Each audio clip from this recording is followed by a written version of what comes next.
So today we'll discuss these LP modes in a step index fiber.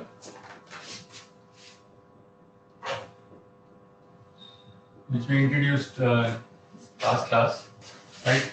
And as we have discussed, these are approximate solutions which work well under the weakly guiding approximation.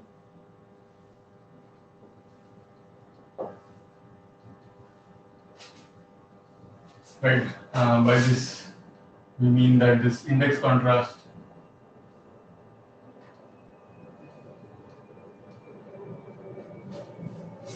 is very small. Right? Sir, good morning, sir. Before Yeah. we proceed further, can I ask you something? Yeah. Sir, in the course information that you provided us in the beginning, there is a quiz mentioned on 11th September. Yes, yes. So I'm planning for that. Yeah, I was planning to sort Uh, of send an email today. Yeah. so, sir, I wanted to know that regarding that, since it's on Saturday, so the time, marks, and the pattern or the syllabus, what will be? Yeah, I'll send all of that in an email today. Okay, sir. So, I mean, the pattern will be like any normal exam, like you'll have sort of numerical questions to solve. Only numericals, no derivations. Yeah, could be derivation. I mean, mathematical type, not Okay, either, not theoretical. not yeah. Okay, But sir. I'll send more details in an email. Okay. Okay, so right, so these LP modes, as we discussed, basically we're looking for linearly polarized modes. So, for example, like we're looking for solutions like where the electric field, let's say, is polarized in the x direction, right? With some amplitude, and then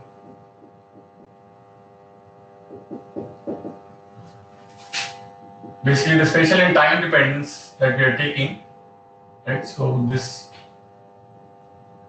we assume some mode profile, right, in the xy plane, the cross section, and then as usual this phase which has a temporal part and then propagation part, right? So this would be for the x polarized mode. So EY is 0, we assume. Okay. So again, like from the Maxwell's equations, we can find the other field components, right? So for example, from this curl equation, if we take, for example the y component, right? Then you get hy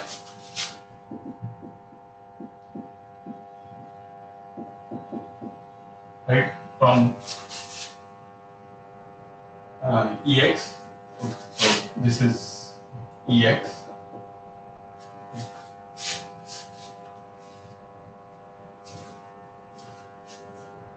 And if you take, for example, the z component,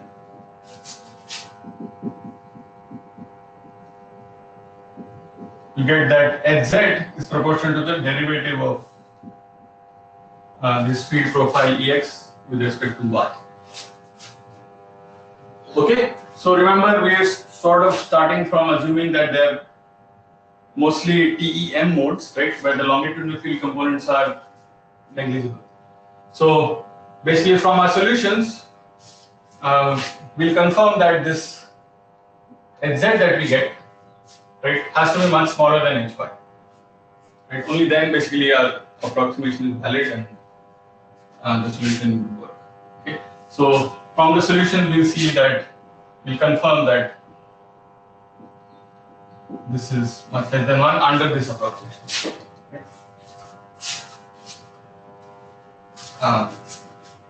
So a priori we just assume the electric field in the x direction, right?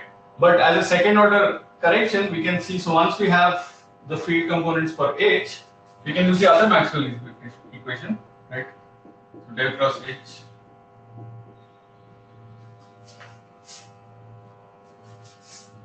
del dy del t, and again, so for example, if you take the Z component of this, so we'll get Ez,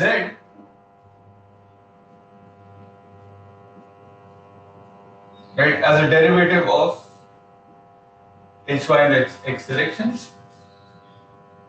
and then if we substitute Hy here, so we get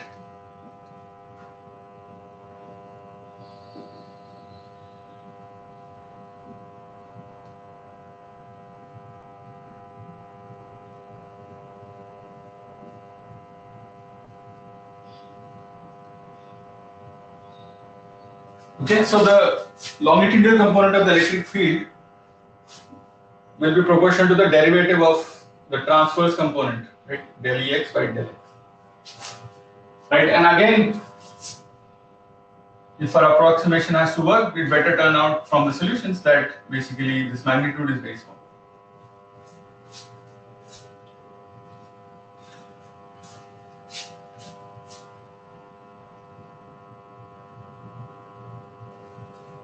Okay, so yeah, so basically here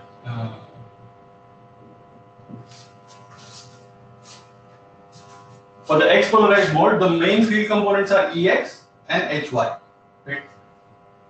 Ez and Hz, the magnitudes are much smaller and we can neglect, and Ey and Hx are anyway 0. Right? So basically you can see that it's almost a TEM wave because we have Ex, Hy, and the wave is propagating in Z. Similarly, I can start with like a Y polarized mode, right? The same thing.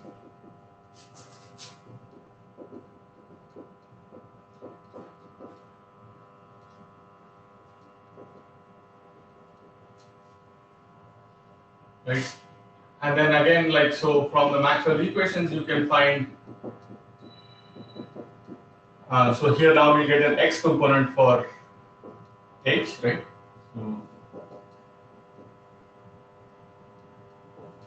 So we get X component for H, which is proportional to Ey. And again, we can find the Z component to estimate the magnitude of the longitudinal component will be proportional to the derivative. And again,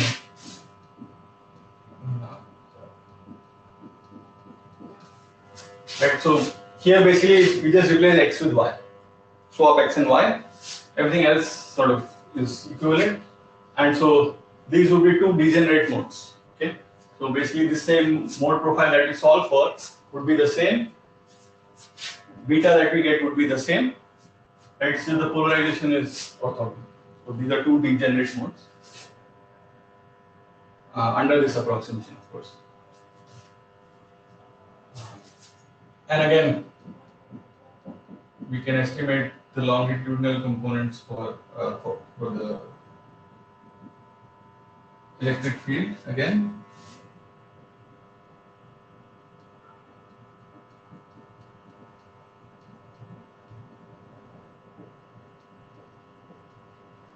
Okay.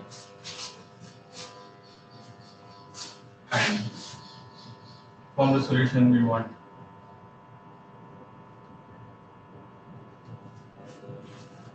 is longitudinal component to be small. Okay, so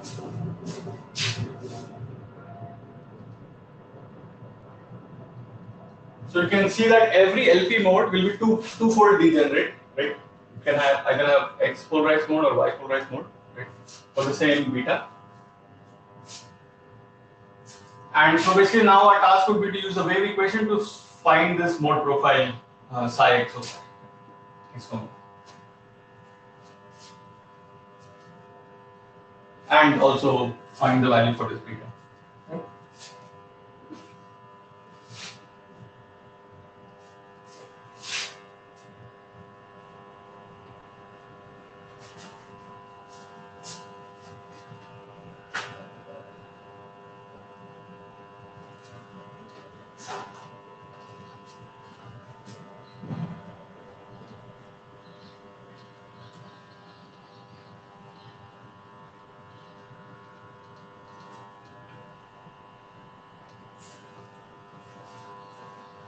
Right. So again, since we are working, so like the structure has a cylindrical symmetry, right?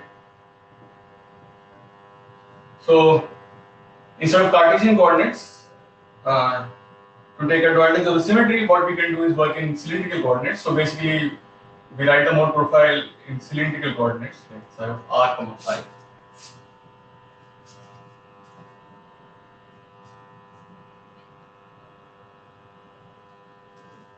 Right. So this capital psi, the mode profile, complete mode profile is equation of function space and time. So the spatial dependence is that, and then temporal dependence is that, and now we plug this into the scalar wave equation. Right? So we discussed last time how we can use the scalar wave equation under the weakly guiding approximation.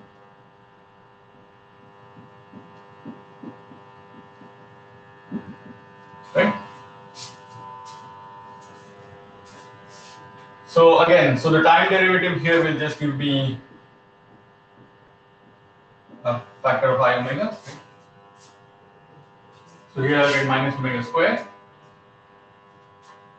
And then for the spatial derivative, the z component will just give me I beta. Right? So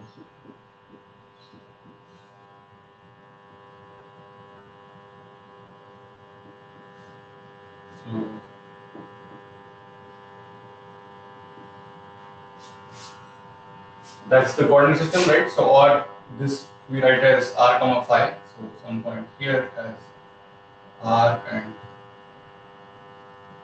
phi.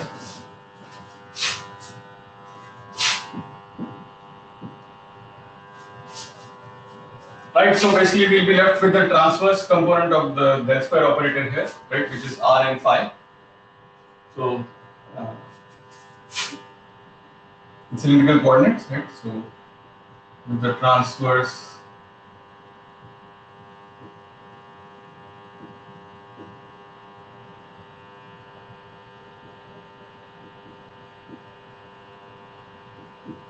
then the z component gives me just beta square.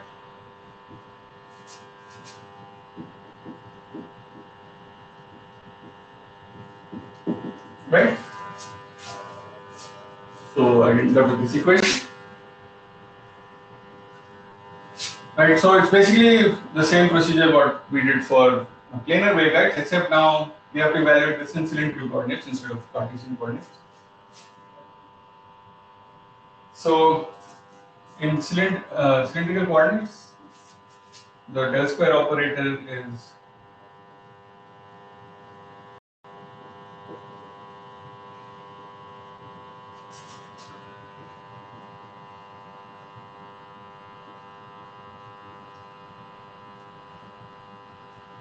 that, right?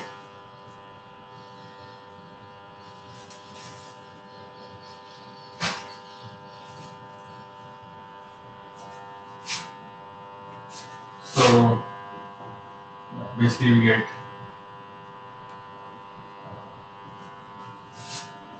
so omega by c square we write as k naught square.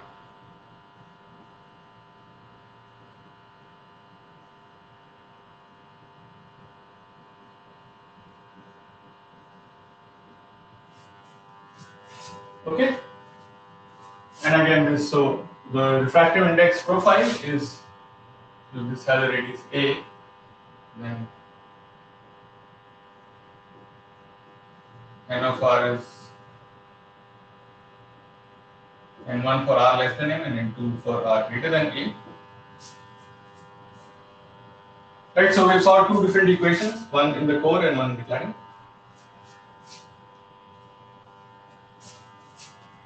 And then use boundary condition. Okay, so now, so this psi mode profile has a function of r and phi, right? So a standard way to solve this equation, especially when here, so the refractive index profile just depends on r, the radial coordinate. There is no like azimuthal dependence, right? So the standard technique that we can use is separation of variables.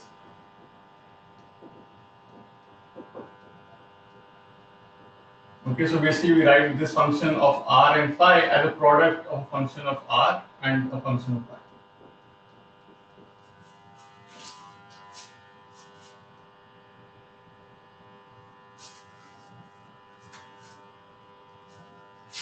Okay, so basically, yeah, you just plug in psi equal to this product of these two functions here,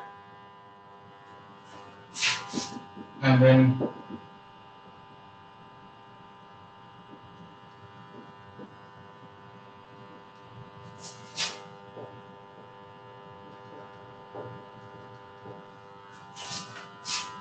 sort of multiply by this term to sort of normalize some terms, right? So you'll get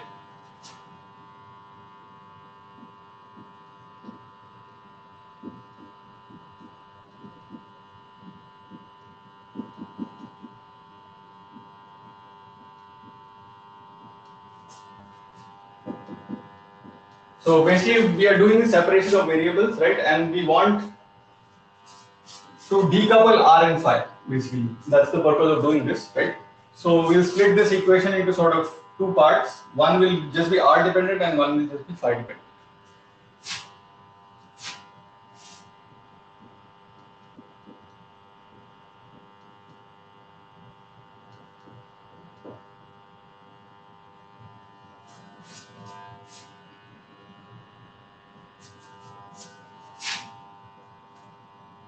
Okay, and then we will take the phi part on the other side.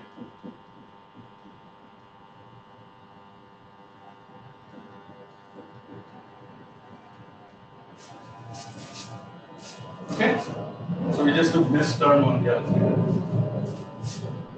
So now you can see in this equation, the left hand side is just a function of r, right? So this whole thing has no phi dependence, it's just a function of r. And on the left hand side, on the right hand side, this is just a function of phi, there is no r dependence here, right? And for them to be equal, for all r and phi, there is only one way, is both of these are actually constants, right? Because this only depends on r, this only depends on phi. For them to be equal at all points, the only way is both of them are constants. Okay? So now we can take that constant to be positive or negative, right? But we take that constant to be positive, some positive constant L square.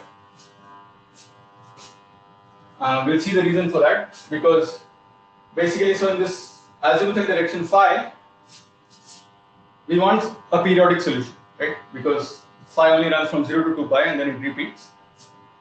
So we want a function which is periodic with period 2 pi, right? In the phi direction. So if you take a negative constant here, then the solution that you get in the phi direction is actually not a periodic solution, it's just like monotonic solution or something. So that doesn't work, because we want the field to be single valued. So if you add an angle 2 pi to any point, you should get back the same value, right? So for that we need a periodic function. Okay? So for that, this function has to be positive. Okay, so then if we just look at the phi part here, right? So that gives me a standard equation, right? So this is just sinusoidal solution.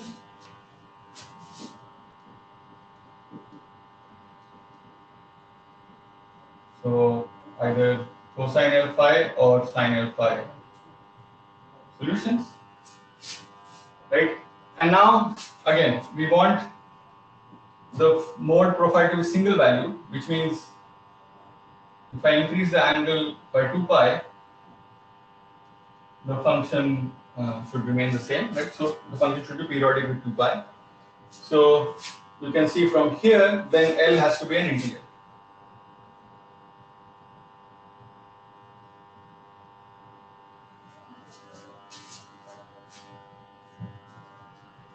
Right, and so without loss of generality, we can take positive integers here, 0, 1, 2, 3.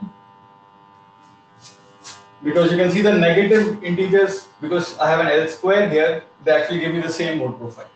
Okay, so we can just take positive integers. Okay, so we already have the azimuthal part of the mode profile here. So it's either sine or cosine function with integer value here.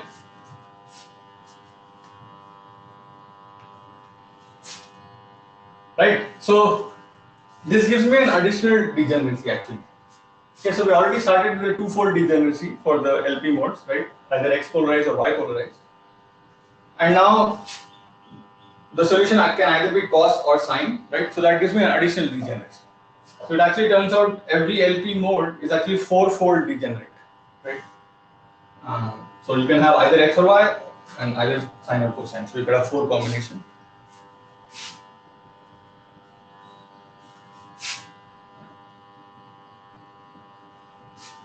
So just, one asterisk to that is that if L is equal to 0, then this is just a constant, right? Then of course sine alpha is just 0, so that solution is not valid.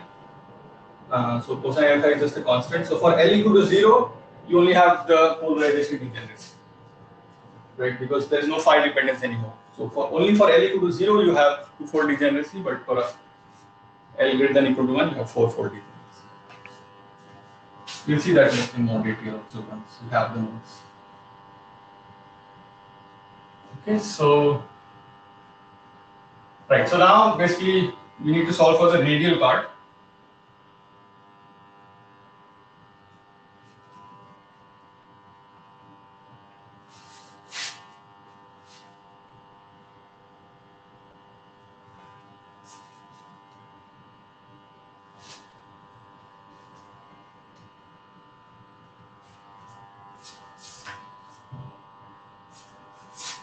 Right, so the radial part of the equation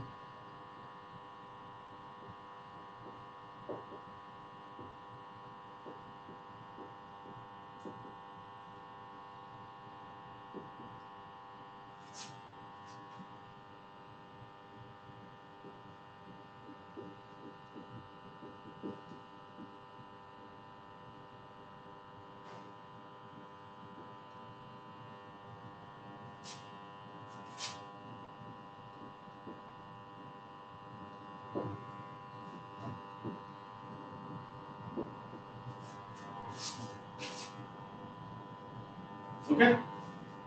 So yeah, I have L square here, which I take to the other side here.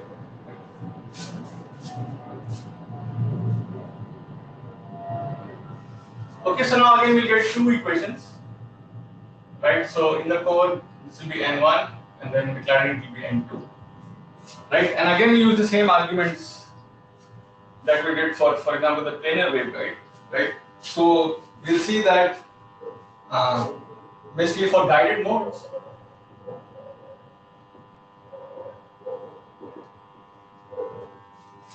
this beta will have to be between N2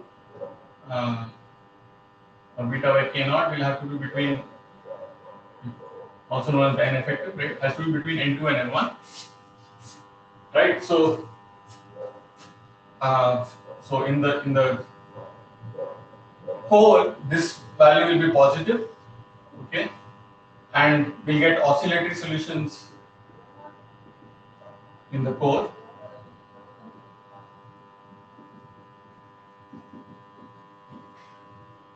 And then in the cladding, this will be negative, and we'll get like decaying solutions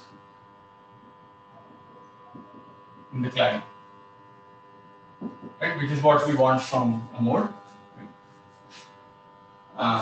So again, if beta by K0 was less than N2, then we'll get like oscillatory or propagating solutions in cladding, which means like they travel away to plus minus infinity, right? So these are not guided modes. Again, you can call them radiation modes. Right? And if beta by K0 is greater than N1, then boundary conditions cannot be satisfied.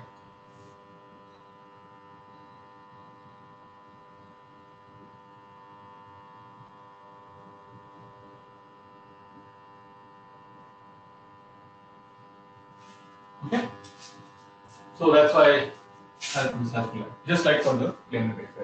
Although to check it is a little bit more complicated because now we have a more complicated equation here, differential equation.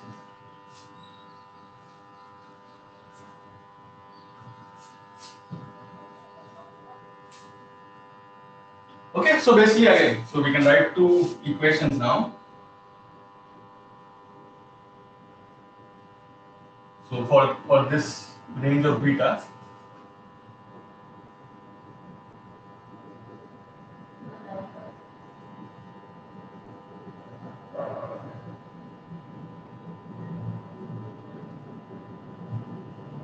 okay.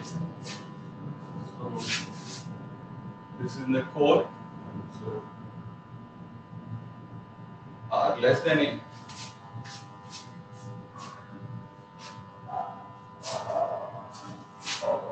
Okay, so this U here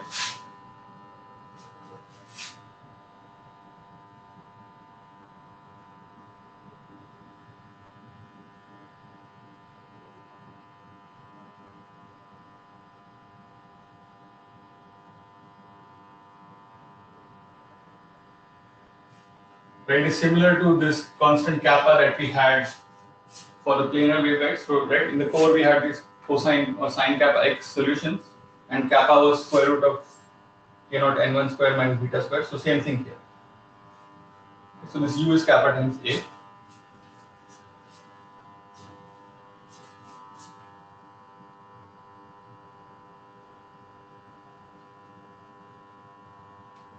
And then in the cladding,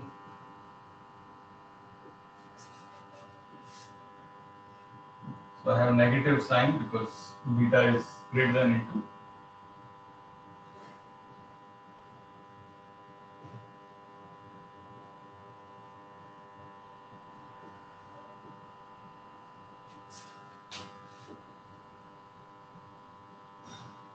This is my cladding.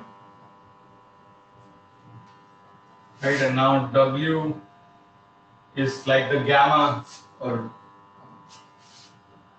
that we had for linear waveguides.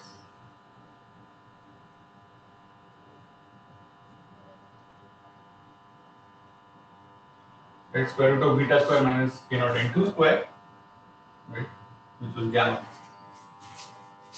W is gamma times A.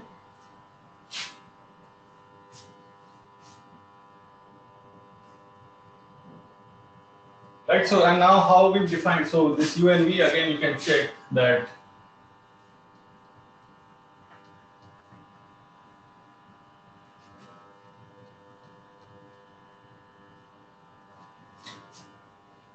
so this is U is something like that psi. Remember in the planar waveguide we got the transcendental equation like psi tan psi is equal to something. So that psi is basically this U. So you can check if you do U square plus V square W square, you get the quantity which is basically we can call V square, right?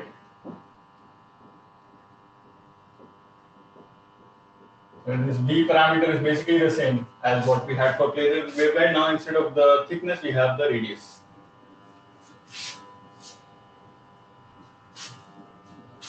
Okay, so just like for the planar waveguide, we also have a V parameter here for the fiber, right? Which now depends on the ratio of the radius to the wavelength and the index number.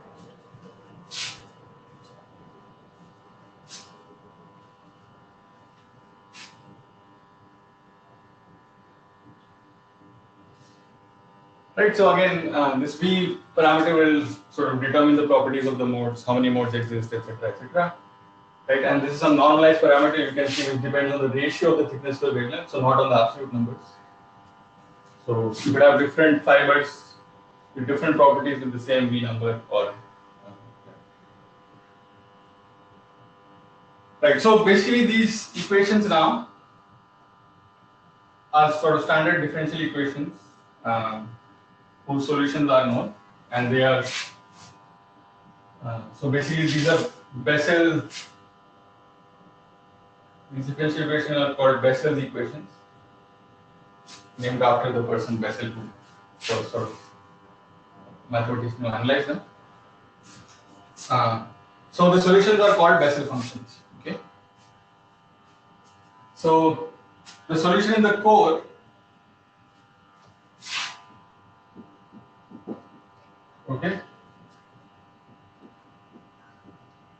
is a Bessel function which is written as this J subscript L, because we have an L here. Okay. So depending on the value of L, which is an integer, the function we get is different. Okay.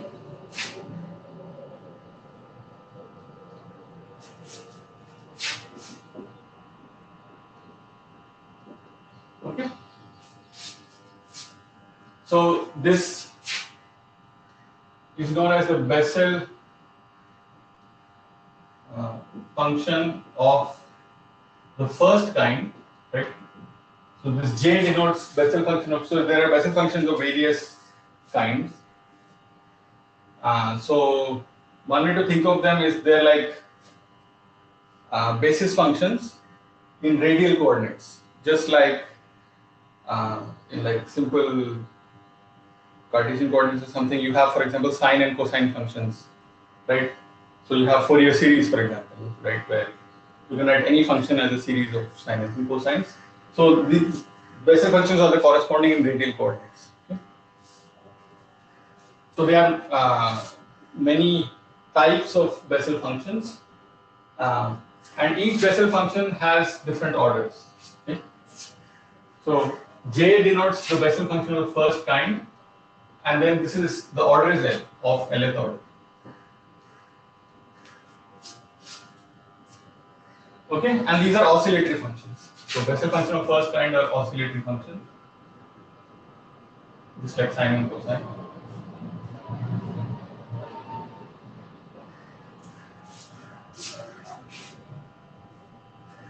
Right, and in the cladding, you get a different Bessel function, that is denoted by K, right, again subscript L. So this will be now gamma.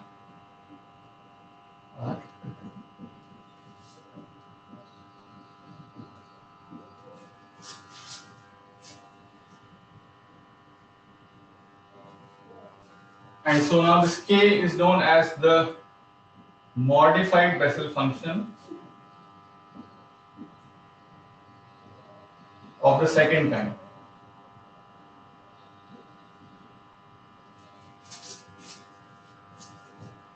And again of Lth order.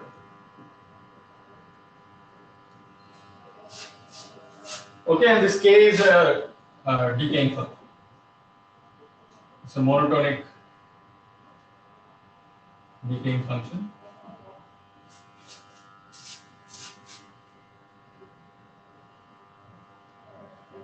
Okay, so we can just see how these functions look.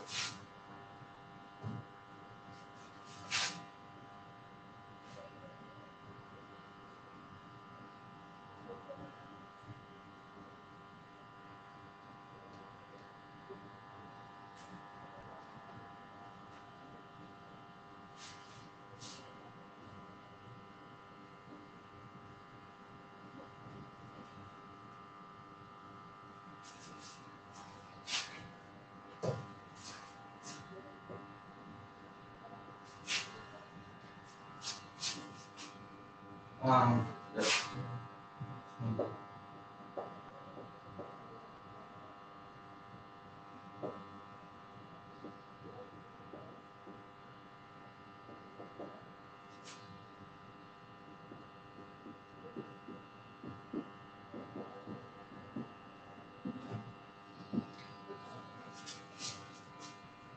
Okay, so I'm plotting. So if you plot J for different values of L, we'll get different curves. Okay, so for example, J0 looks like this.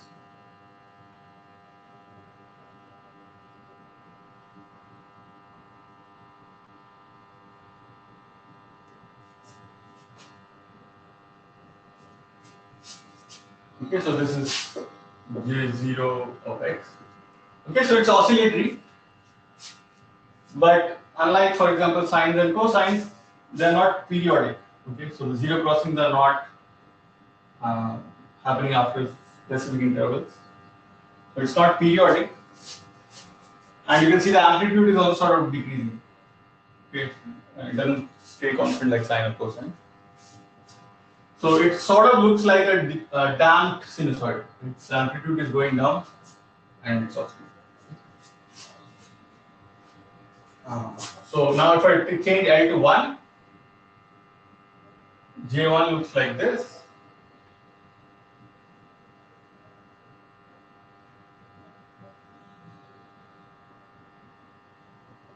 Okay.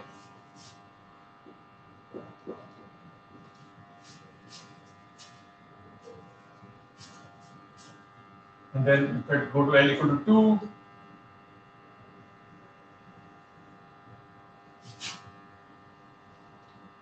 J2 looks like that. Okay, so you can see only J0 is non-zero at x equal to 0. Right? For all other L greater than or equal to 1, the Bessel function of first kind is 0 at the at x. Okay. But yeah, all of them are sort of oscillatory, but they're not periodic.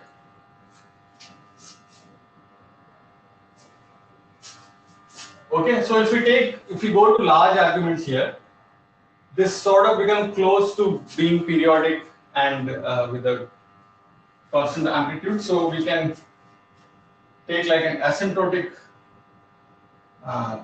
So basically, as I said, this is the radial counterpart. So this is sometimes known as the radial standing wave, right? So a standing wave in Cartesian coordinate in one dimension gives you sine or cosine. Right? The corresponding solution in radial coordinates are these Bessel functions. So sometimes they're also called the radial standing waves. Right. So the asymptotic form can be approximated like this, like a danced sinusoid.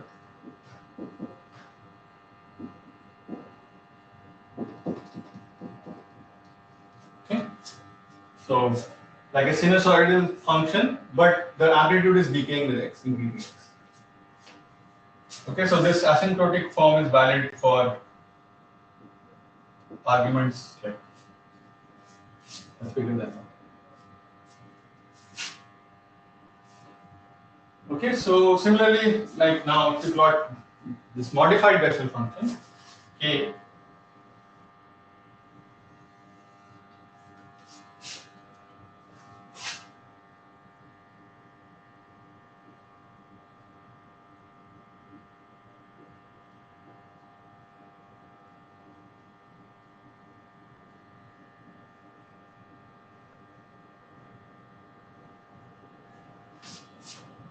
okay, so we get something which looks like an exponentially decaying function.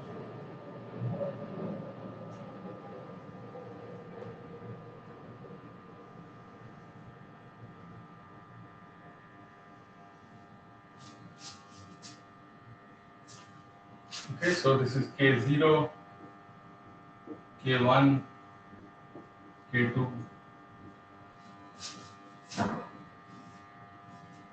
Okay, as L increases, the sort of fall off becomes slower.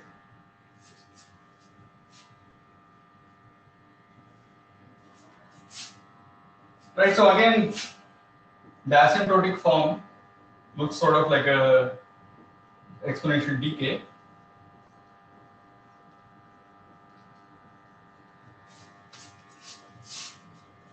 Okay, so almost looks like an exponential decay here, but with this extra x.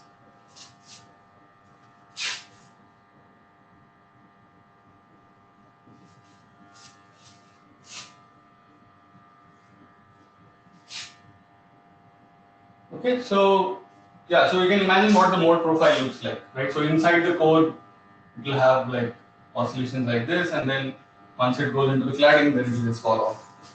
Right? Similar to what we have for slab, just the functions are different.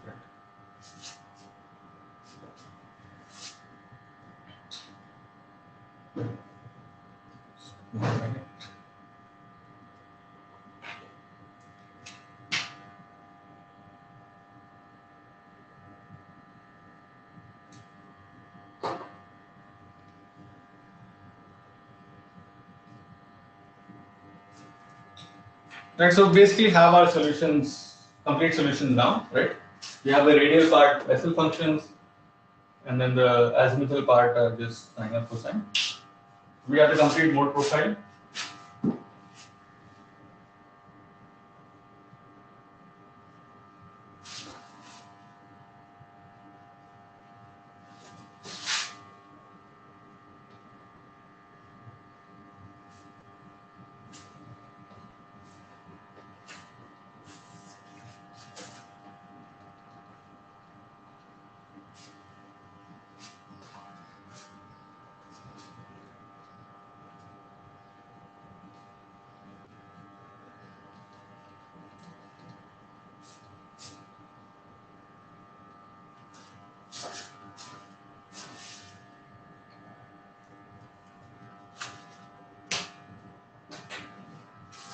Right, so the solution we can write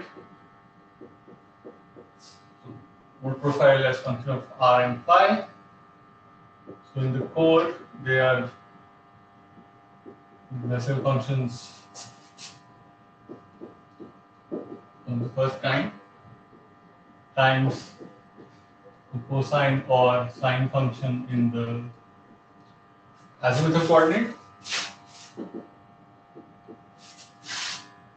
and the cladding is of the second kind.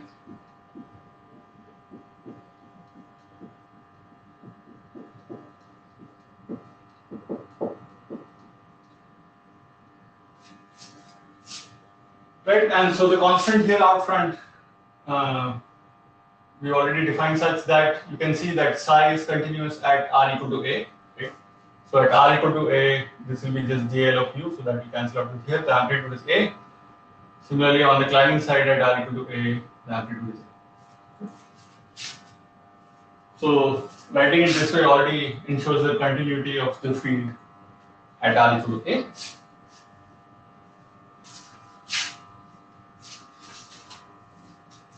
Right, so that's already done.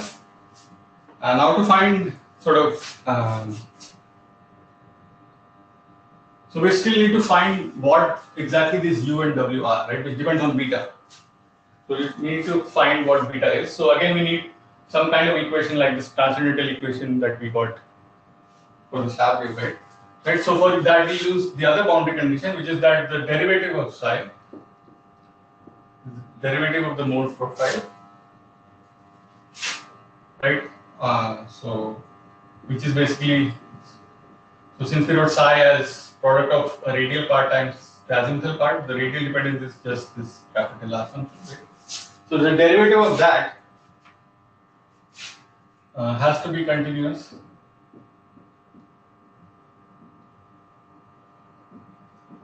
at r equal to a. And so why does the derivative have to be continuous? So one way to see is that, so remember the equation we had had something like a double derivative of r, right? Plus, like, we also had some single derivative term plus something here, right? Function of r.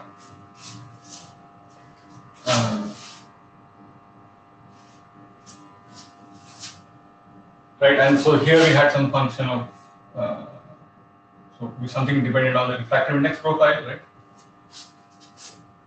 So now for this equation to be valid, right? First of all, of course, this equation has to be valid at all r. So it also has to be valid at r equal to a, right? So which means you can see that, so if the first derivative of this mode profile is not continuous, right? So if it's discontinuous, so coming from the core direction and cladding direction, this value is different, that would mean the second derivative actually will not exist, right? Or it will be infinite, right? So dr, d capital R by d small r is not continuous, then d square r by d r square will be not defined or infinite, which means unless some other terms here are also sort of infinite and cancelling it out somehow or something, we can't satisfy this equation, right? But all the other terms are finite. There is no yeah, there is no like discontinuity, unless, for example, you have like a discontinuity in the, or like infinite discontinuity in the refractive index profile, right? Which of course is not there. Right? So unlike, yeah, so basically, if the refractive index goes to infinity somehow, like at r equal to a, then maybe we can consider such solutions, but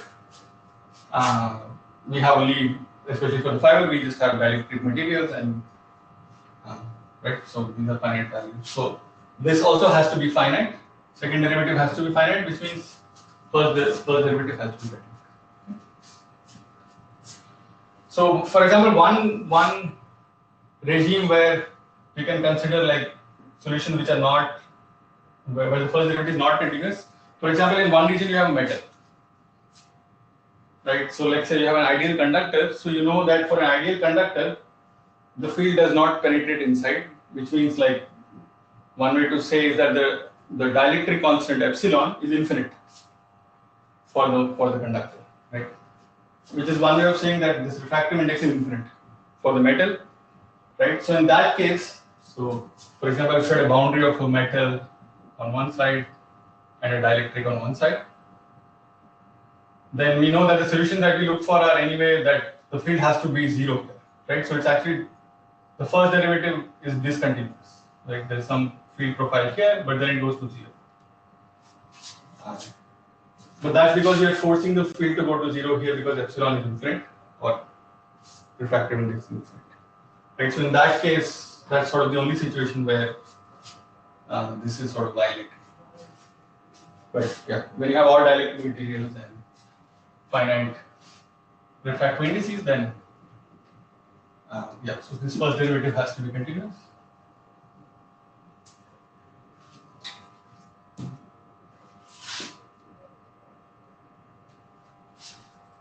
Right, so basically we take the derivative of, so on one side we take the derivative of this function and put r equal to a, on the other side we take the derivative of this function and put r equal to a. Okay.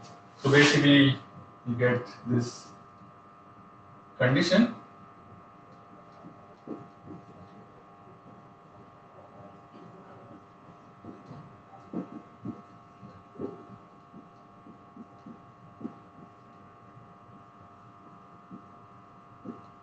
Right? So where prime means derivative, right? So JL prime of x means the derivative of JL of x with x. Similarly for k.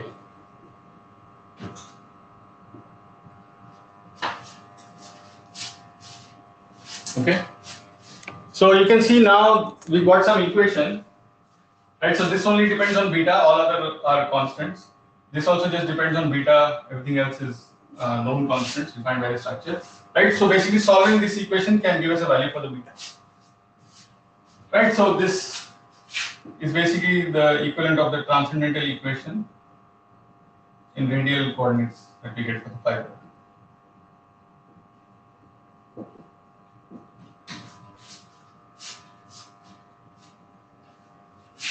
Okay, so it's just in terms of Bessel function instead of sine and cosine, right?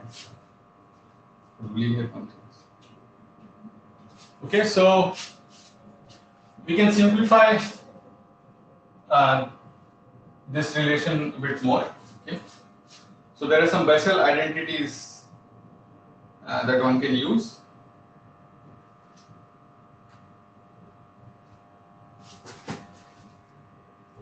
Okay, so maybe we'll do that next time. So we'll stop here today. Okay, so next time we'll use some relation between Bessel functions and the derivatives. Just like, for example, derivative of sine is cosine, right? So we have these relations between, for example, the sinusoidal functions, and similarly for exponential functions. Similarly, we have relations for Bessel functions. So we use some standard relations for Bessel functions, simplify this a bit, and then look at how we find solutions and yeah, what the properties of the modes are.